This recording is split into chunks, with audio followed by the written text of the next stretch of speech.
Y en Zacatecas, mientras el estado es asolado por la delincuencia organizada, el gobernador reparte bono. Bienvenidos, el caporal del 1 de julio. ¡Comenzamos!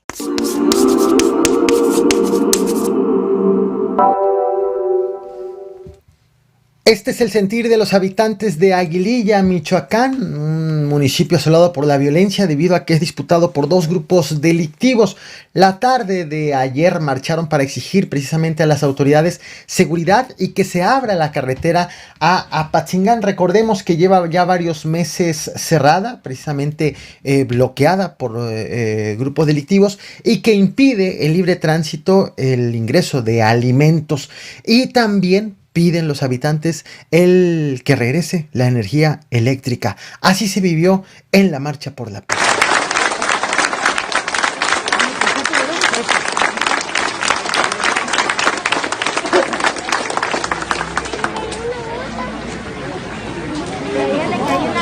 ¿Y cómo va el tema de la disputa por la dirigencia nacional del PRI? Una pelea a palazos, a petardazos y dicen algunos que incluso hasta balazos. Te traje este video hace un par de días justo sobre lo que ocurrió afuera de la sede del PRI.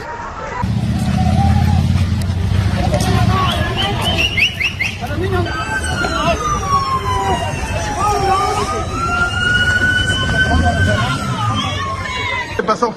Me golpearon los del otro ¿Con lugar, qué? estaban enfrente y aventaron un petardazo y de la nada me pegaron. Atacarlos a balazos, pegarle a niños menores de edad, batazos y a piedras. Sigue el cruce de acusaciones sobre quién cometió la agresión. Acusaciones entre la dirigencia nacional del partido, encabezada por Alejandro Moreno, y por el exgobernador de Oaxaca, Ulises Ruiz. Ayer, precisamente, Alejandro Moreno, Alito, pidió la intervención de la Fiscalía General de la República en todo este merequetengue priista. Como presidente del Comité Ejecutivo Nacional del PRI, exigimos a las autoridades de la Ciudad de México y a la Fiscalía General de la República que atraigan este caso.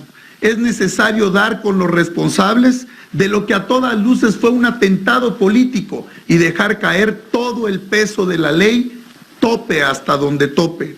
¿Recuerdan el caso de Mauricio Toledo, el diputado federal acusado de enriquecimiento ilícito, quien buscó la reelección como diputado por el Distrito 5 de Puebla? ¿O recuerdan también el otro caso del diputado Saúl Huerta, quien fue sorprendido con un menor de edad en un hotel y que el diputado Saúl Huerta acusado de violación contra ese menor y también acusado de abuso sexual contra un adulto? Él buscaba la reelección, pero derivado de estas acusaciones, principalmente de la acusación de abuso hacia el menor de edad, pues renunció a la reelección.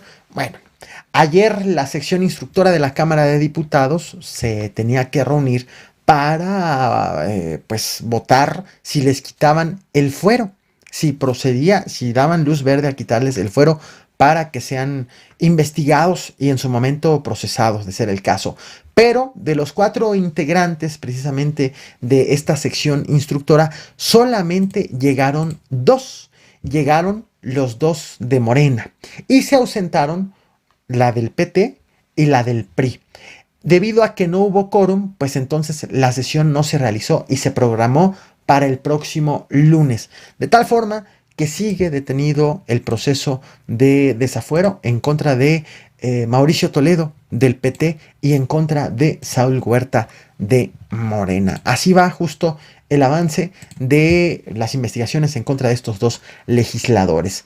La tarde de ayer te traje a este canal este video en donde ya te informaba que la violencia ha escalado a formas nunca antes vistas.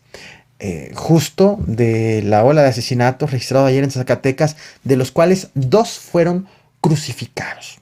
Bueno, en medio de esta ola violenta, el gobernador de Zacatecas, el priista Alejandro Tello, publicó el pasado 26 de junio, precisamente en el periódico oficial del gobierno del estado, que otorgaba un bono de productividad y eficiencia de entre 120 y 150 días de salario, equivalentes a 5 meses de salario a 480 secretarios, subsecretarios y directores generales de las 71 dependencias del gobierno del estado de Zacatecas que él encabeza, y también de titulares de organismos descentralizados. A pagar en una sola exhibición antes del 11 de septiembre, como estás viendo precisamente la publicación en pantalla.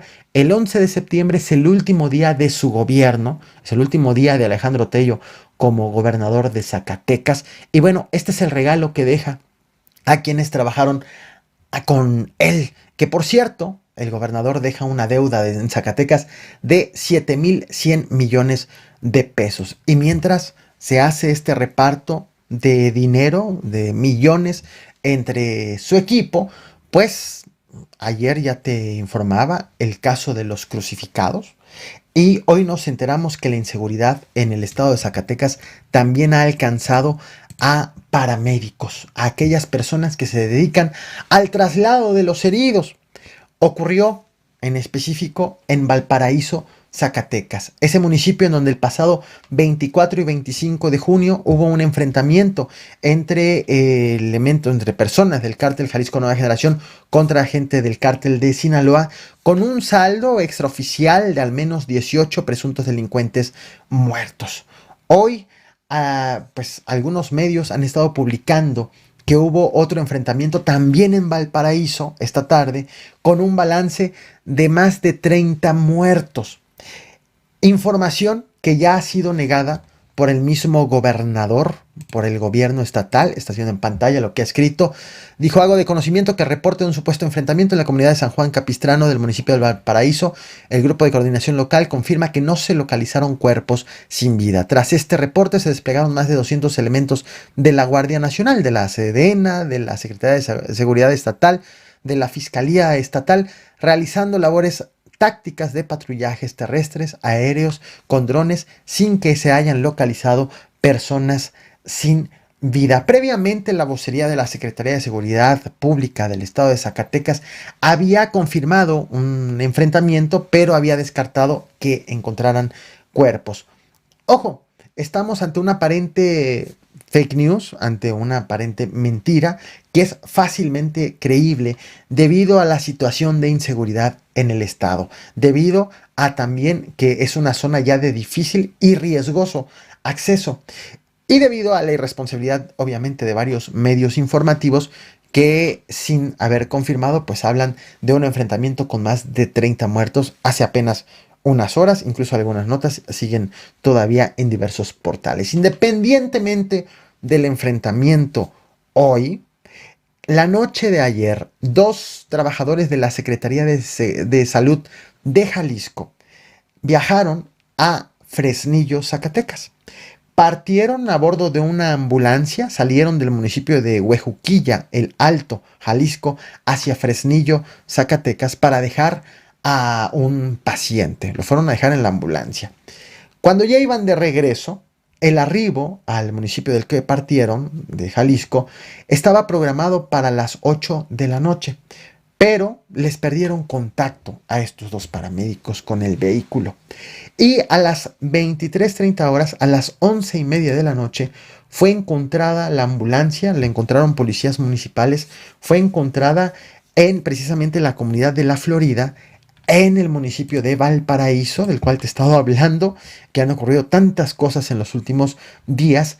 La ambulancia estaba encendida, estaba abandonada, y los 2 trabajadores, los 2 paramédicos de la Secretaría de Salud Estatal de Jalisco, estaban asesinados con armas de fuego. Reportes extraoficiales señalan que fueron interceptados por personas armadas en otro vehículo. Esta agresión fue sí confirmada por el gobernador de Jalisco, Enrique Alfaro. Estás viendo en pantalla precisamente el tuit. Una situación de inseguridad que compete, que involucra a 2 entidades, el estado de Jalisco con el estado de Zacatecas. Algo un tanto similar en cuanto a la complejidad de la inseguridad que se está viviendo en Tamaulipas, con los límites también de Nuevo León. Grupos delictivos distintos, pero complejidades muy similares. Todo esto ha ocurrido, el enfrentamiento entre cárteles, los crucificados y ahora los paramédicos asesinados en el municipio de Valparaíso, Zacatecas, donde el alcalde reelecto, Eleuterio Ramos, ya manifestó su preocupación sobre lo que está ocurriendo en el municipio que le va a tocar gobernar durante los próximos 3 años. Te comparto otro fragmento de un mensaje que emitió derivado de precisamente esa matanza de presuntos narcotraficantes el pasado fin de semana. Y te recuerdo, nos vemos al rato aquí a las 11:30 de la noche. No olvides reventar el botón de like, compartir y suscribirte. Es una región compleja que lamentablemente en los últimos días ha tenido escenas de violencia reiteradas. Una región que se encuentra colindando con los estados de Durango, de Nayarit, de Jalisco, y que ha sido por ese motivo interesante para estos grupos peligrosos de la delincuencia organizada.